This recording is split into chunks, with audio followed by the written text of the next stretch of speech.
मंडळी राम राम. आपलं नवीन एका व्हिडिओमध्ये सर्वांचं मी मनपूर्वक स्वागत करतो.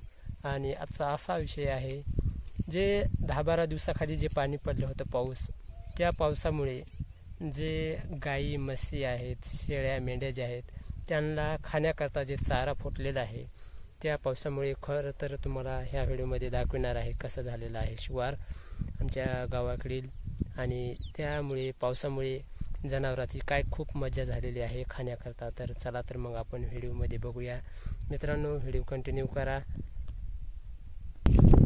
मित्रांनो, आपण आलो शेतामध्ये, गाय घेऊन आलो आणि आता जे चारा जे फुटलेला आहे तुम्हाला ह्या व्हिडिओमध्ये दाखवतो. खरं तर खूप असं जनावरांची पण सोय झाली म्हणायचं पावसानं, पण तेवढा पाऊस नाही मित्रांनो झाला, मोठा आहे. पण शिवार बघायचं का आमच्या खेडेगावाकडील शिवार म्हणजे शेती भाती बघा तुम्ही. नाही अजून काही धान जास्त मोठं झालेलं नाही, सोयाबीन आहे पाहू शकता. आणि ह्या जे साईडला जे आहे माझी गाय चरत आहे. मी गाय शेतामध्ये आलो. चला म्हणलं आपल्या मित्रांशी पण व्हिडिओ शेअर करावा, त्याकरता हा व्हिडिओ बनवलेला आहे मित्रांनो. चला तर मग तुम्हाला दाखवतो. तर बघा माझी गाय गेलेली आहे, पाहू शकता ह्या नालीने पार तिकडे चरत चरत.